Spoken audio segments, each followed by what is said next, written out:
நாம இந்த காதுகள்ல எவ்வளவு தவறான விஷயங்களை இன்னைக்கு நாம கேட்கிறோம்.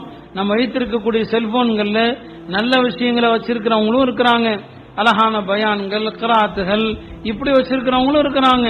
பெரும்பாலானவர்கள் வார்த்தையில சொல்ல முடியாத மோசமான சினிமா பாடல்கள், அர்த்தமற்ற விஷயங்கள், இதை கேட்கறதுல தான் நம்மில் பலருடைய நேரம் போகுது. இந்த செவிகளால எதையெல்லாம் கேட்க கூடாதோ அதை கேட்கிறோம். இது நம்மள்கிட்ட வெட்க உணர்வு இல்லாததை காட்டுது. அல்லாஹ் ஒருவன் பார்த்து கொண்டிருக்கிறான் என்கிற உணர்வு யாருக்கு இருக்குமோ அவர்கள் இந்த விஷயத்தை கேட்க மாட்டார்கள். அதைத்தான் நபியும் சொன்னாங்க, அந்த வெக்கங்கிறது கண்ணை பாதுகாக்கிறது, நம்முடைய காதுகளை பாதுகாக்கிறது. தலையை சுத்தி இருக்கிற உறுப்புகள்ல மூன்றாவது உறுப்பு என்ன?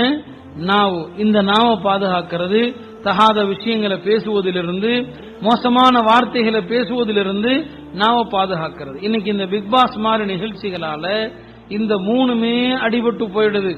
மூணு விஷயங்களும் அடிபட்டு போயிடுது. ஒன்னு என்ன? அதுல நம்முடைய பார்வை பேணுதல் போயிடுது. ரெண்டாவது என்ன?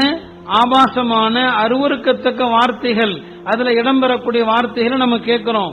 மூணாவது என்ன? அந்த மாதிரியான கன்றாவிகளை, மோசமான விஷயங்களை பார்த்து பார்த்து நாமும் அந்த வார்த்தைகளை சகஜமா பேச ஆரம்பிச்சிடறோம். முஸ்லிம் பெண்கள் அவங்க பேசுவதில் கூட கவனமாக இருக்கணும். குர்ஆன் பெண்கள் எப்படி பேசணும் அதை கூட கற்றுத்தருகிறது. பெண்கள் குலைந்து பேசக்கூடாது, பெண்கள் நளினமாக பேசக்கூடாது என்றெல்லாம் குர்ஆன் நமக்கு கற்றுத்தருகிறது.